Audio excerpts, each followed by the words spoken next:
nous accueillons maintenant Judith au 39 21. Bonsoir Judith. Bonsoir Olivier et Bon, bonsoir tout le monde. bonsoir Judith. Euh, D'où nous appelez-vous Judith? Oui, alors moi je vous appelle de parenté dans les Landes.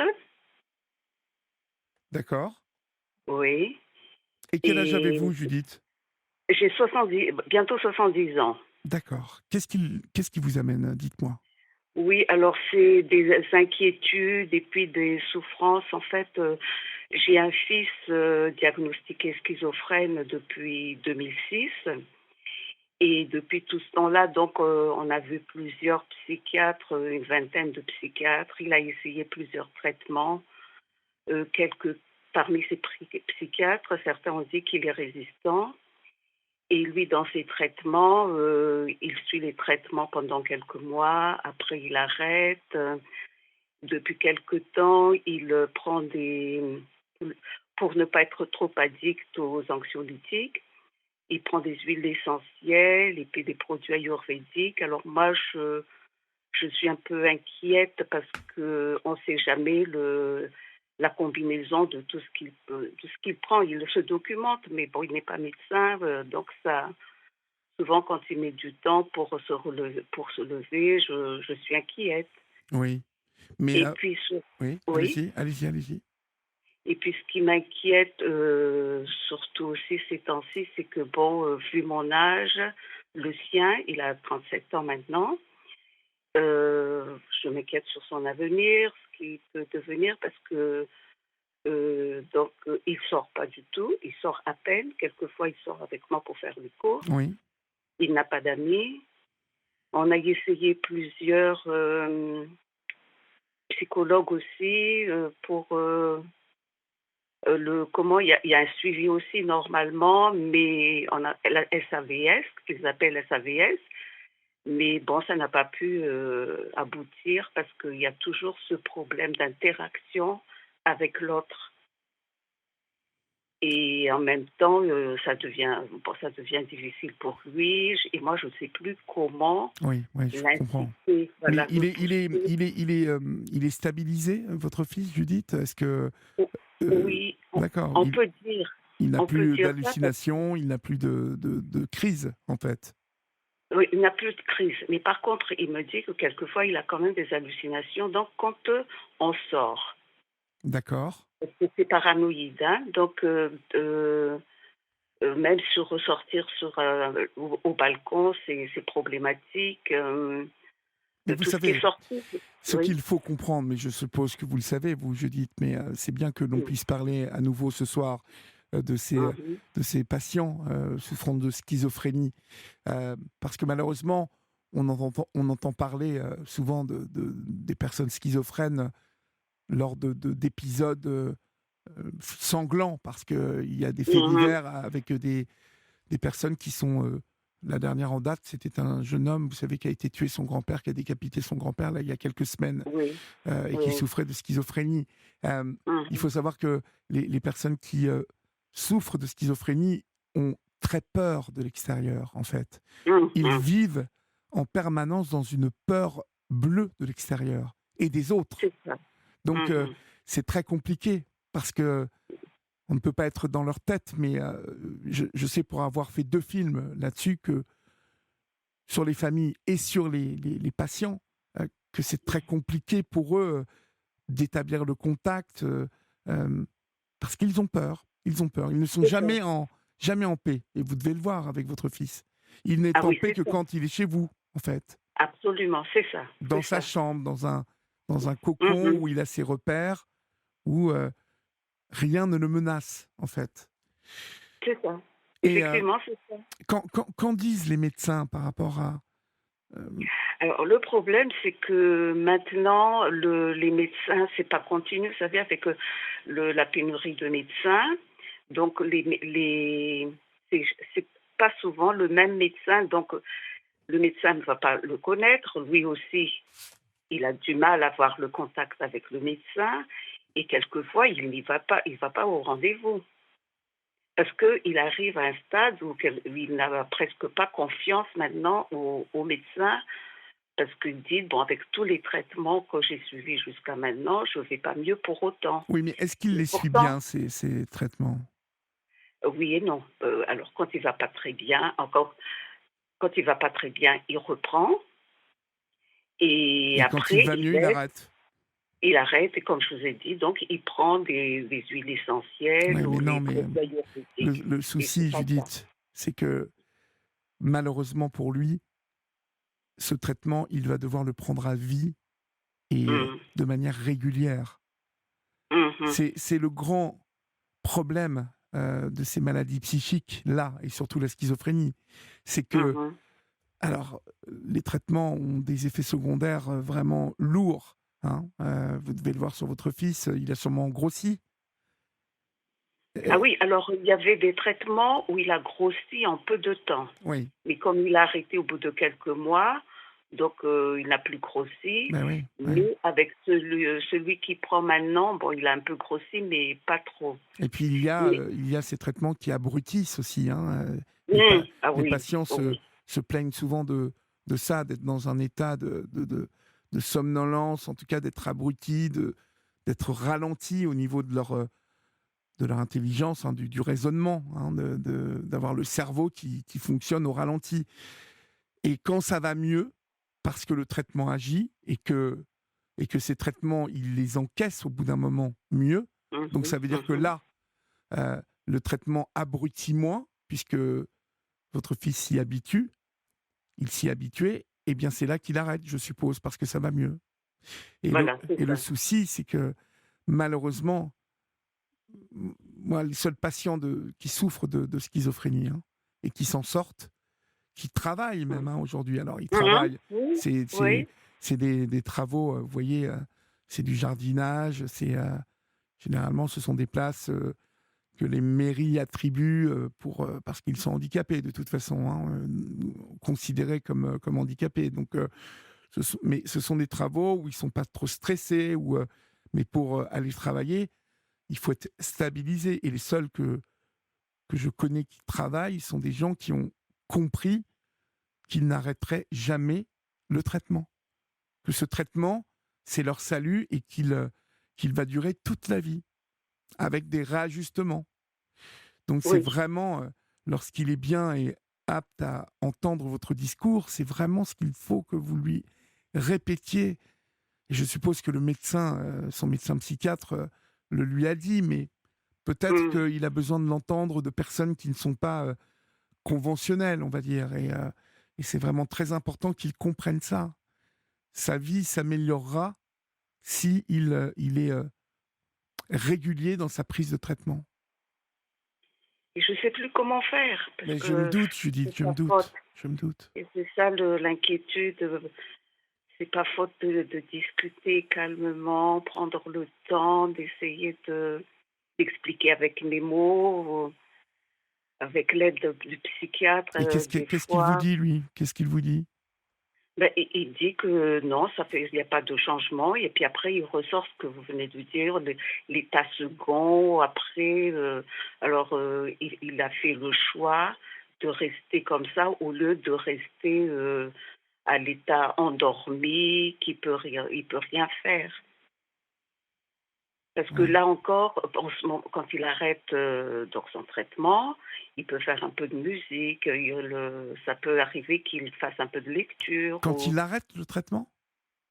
quand il arrête certains neuroleptiques, oui, Oui, parce oui. que comme ça l'abrutit, hein, Ouais, ouais, ouais. ah oui, ça ralentit, il n'a pas de concentration, il a dit, puis ça ralentit toute, son Mais intelligence. est-ce que il le dit ça au médecin? Est-ce qu'il communique avec son médecin, en lui parce que en même temps, je le comprends, le pauvre, hein, si, Mmh. il prend des médicaments pour ne pas vivre, hein, c'est-à-dire, finalement être abruti tout le temps et ne pas pouvoir faire de Mmh. musique, ne pas pouvoir lire, c'est pas une vie non plus. Donc Voilà, ouais. on le comprend ça, bien évidemment, mais Mmh mh. son Mmh. médecin, il entend ça ou pas? Ben, oui, alors quand je lui dis parce que il va seul voir le médecin, hein, mais je lui demande: «Est-ce que tu arrives quand même à t'exprimer, à bien expliquer au médecin?» Il me dit: «Mais oui, j'explique, mais comme s'il n'y a pas de solution, il donne tout simplement le médicament et puis il dit rien, ça va aller», mais bon, Oui, ça mais il fait doit des pas, années. je vais vous dire, il ne doit Mmh. pas, il doit pas avoir un contact super avec son médecin, en tout cas pas expliqué comme il faut, parce que les médecins, au bout d'un moment, il a 37 ans, vous voyez, donc les Mhm. médecins, à un moment, entendent hein, les demandes de leurs patients. Ça n'est pas une vie qui soit complètement abrutie tout le temps. Hein. Mhm. Quand il vous a fait des crises, c'était sous quelle forme, en fait, les plus graves, les Ah plus oui, alors difficiles? lui, il n'a jamais été, parce que des fois, il peut y avoir des crises violentes ou quoi. Lui, la crise, c'est surtout, être renfermé, les yeux, vous savez, les yeux hagards, Oui, ne rien faire pendant, enfin, c'était au début, hein, avant qu'il soit un peu stabilisé, ne rien faire pendant des jours, un peu laisser aller dans du soin de son corps. C'était c'est surtout ça. Il n'a pas eu de crise, violente, il est toujours resté doux. Mais c'est surtout lui qui souffrait, parce que donc peur de l'extérieur, peur de l'autre, oui, paranoïa aiguë, en fait. voilà. Lui, c'est surtout paranoïde. Mhm. Ouais, c'est embêtant, Ah bien oui, évidemment pour ah lui. Mais oui. voilà, il y a malheureusement qu'une solution, c'est vraiment ça, c'est qu'ils ils prennent son traitement, mais qu'il arrive à l'ajuster avec son médecin, parce qu'il faut qu'il puisse dire à son médecin que, Mmh. qu'il n'a plus de vie dès qu'il prend trop ses neuroleptiques. Parce que je veux dire, si le médecin, si un Mmh. patient ne prend pas son traitement régulièrement, parce Oui, que, voilà, parce qu'il n'encaisse pas, parce que il ne lui donne pas une vie qui lui convient, oui. c'est un échec aussi pour le médecin. Hein. Il faut aussi que le médecin comprenne que la demande hein, de votre fils, quoi, c'est de pouvoir au moins vivre, quoi, Mmh. le peu qu'il puisse faire, sa musique, sa lecture, qu'il faut qu'il puisse le faire, parce que le pauvre, en fait, si sa vie c'est prendre des médicaments et être complètement abruti, il regarde la télé un peu ou pas? Oui, Il oui. regarde des films un peu, des Oui, séries? oui, c'est ça. Il regarde des séries, oui, il passe beaucoup de temps là-dessus aussi, une série aussi. Parce que la lecture, il y a des moments où il peut être concentré, faire un peu de lecture, il y a des moments où il peut pas. Donc là, il regarde des séries, il regarde les infos. euh, En fait, ce qui est un peu cognitif, il y a des moments où ça l'épanouit, je dis entre guillemets, hein, ça l'épanouit un peu parce qu'après on peut en discuter Oui, oui. de l'actualité ou autre chose, hein. Mais là où il souffre beaucoup, parce qu'il me fait beaucoup souffrir et que je le vois souffrir, c'est cette vie, de ne pas pouvoir sortir, de ne pas avoir de contact avec une tierce personne. Il n'a aucun copain, aucun. Il n'a aucun copain. Je vis donc avec lui. À un certain moment, il a vécu seul. Mais il y a eu un déménagement. Il n'a pas pu supporter le déménagement. Ça a provoqué des angoisses. Il n'était pas bien. Donc, depuis 5 mois, il est de nouveau avec moi. Et Depuis donc, il 5 n'a mois. aucun copain. Oui, D'accord. depuis 5 mois. Et quand il était seul dans son appartement, il avait quand même quelques copains qui venaient le voir? Non, non, non. Il venait me voir. Mmh. Et puis c'est tout. Et puis bon, un peu de famille parce qu'il a donc une sœur. Donc quand la sœur vient, bon donc là ça va. Mais ça arrive que j'ai même de la famille proche qui vient rendre visite et lui il se montre pas. Et pourtant, il s'entendait bien avec ses membres de famille, mais il a du mal. Comme prendre le téléphone, il peut pas.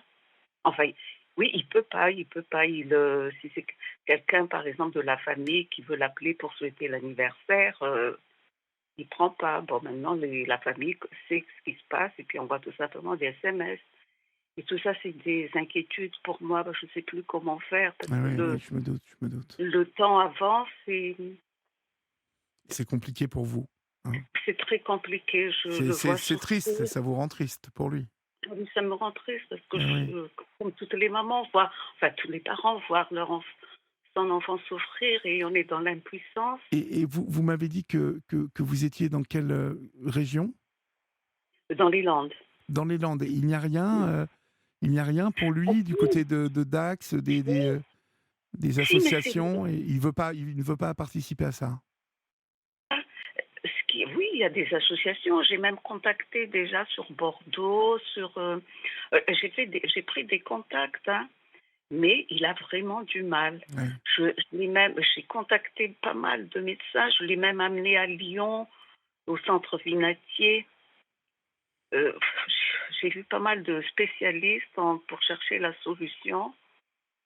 Et non, j'ai contacté une fois aussi, il y a quelques années, parce que j'ai essayé d'envoyer des mails à des professeurs ici en France, j'ai pas eu de réponse.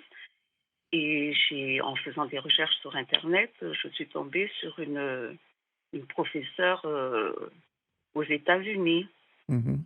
et qui m'a répondu et qui a eu quelques contacts, échanges de mails avec lui. Il a suivi même quelques séances pour faire des recherches pour cette université. Et puis après, bon, ça n'a plus abouti. Et je sais plus, maintenant je sais plus, je sais plus vers Ouais, vous qui savez aller. plus. Enfin, Ce voilà, qu'il oui, parce que faudrait, ce qu'il faudrait vraiment, c'est qu'il accepte d'aller, vous savez, la journée dans une association. Enfin, il y a c'est ça, oui. il y a des associations qui accueillent, hein, ces patients la journée, où ils Mhm. font voilà, ils font ce qu'ils veulent, hein, en fait, mais ils sont entre eux et ils font des connaissances, ils s'entraident. Oui. Il y a quand même ça du côté de Bordeaux. Je suis sûr Si, que j'ai déjà contacté. Il y a le Clubhouse à voilà, Bordeaux, le Clubhouse, il y a c'est le exactement oui, ça. Parce que j'avais rencontré voilà. les gens qui sont à l'initiative des Clubhouse à Paris, hein. Ce sont des Mhm, Parisiens qui ont lancé ça. mhm, Euh, D'ailleurs, c'était des personnes qui avaient des proches, frères et sœurs, souffrant de schizophrénie. Et, mhm. et c'est vrai que ça, c'est vraiment bien, hein. Ça les aide beaucoup parce qu'ils croisent d'autres personnes. Il y a une vie sociale un peu à travers le Clubhouse. Voilà, c'est ça. J'espérais vraiment. Il y a le GEM aussi. J'ai essayé de contacter, mais c'est le pas. J'ai même dit, bon, je t'accompagne. Je vais pas entrer dans la maison, mais pour faire le trajet, mais non, Il veut pas. il veut pas. Et Ouais. j'arrive pas. C'est compliqué. Mais écoutez, je vous souhaite bon courage. J'espère que ça va s'arranger, ma pauvre Judith. J'espère que ça vous a fait Oh, du bien un peu de parler. Mais oui, ça m'a fait beaucoup de bien. Oui, je vous parce que je n'ai remercie. pas malheureusement, si j'avais une solution miracle pour vous, mais vous semblez tellement avoir écumé déjà les solutions que c'est. Mais bon, vous ne pouvez pas vous entretenir avec son médecin. Il ne vous parle pas, son médecin. Euh, c'est- enfin, le médecin actuel, non. Enfin, je n'ai pas cherché aussi, hein, le médecin actuel, mais les précédents, j'ai eu des contacts avec les précédents. Mais l'actuel, bon, j'ai plus essayé. Et peut-être, oui, là, en discutant avec vous, peut-être je peux réessayer de nouveau avec le médecin actuel, oui. Oui, parce qu'il faut Mhm. il faut vraiment tout repose sur le traitement, que sur la prise Mhm. régulière du traitement. Donc rien ne sera possible s'il ne comprend pas ça, s'il n'intègre pas ça, vraiment. Mhm.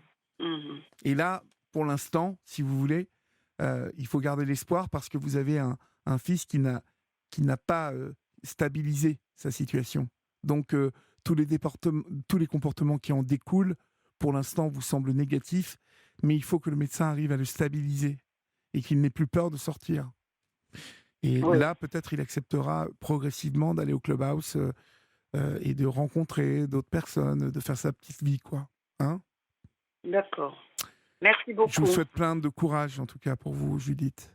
Et pour lui Ok, merci aussi, beaucoup, bien évidemment. Olivier. Merci Au beaucoup et revoir. bon courage dans ce Merci. que vous faites. Merci beaucoup. Au Au revoir. revoir.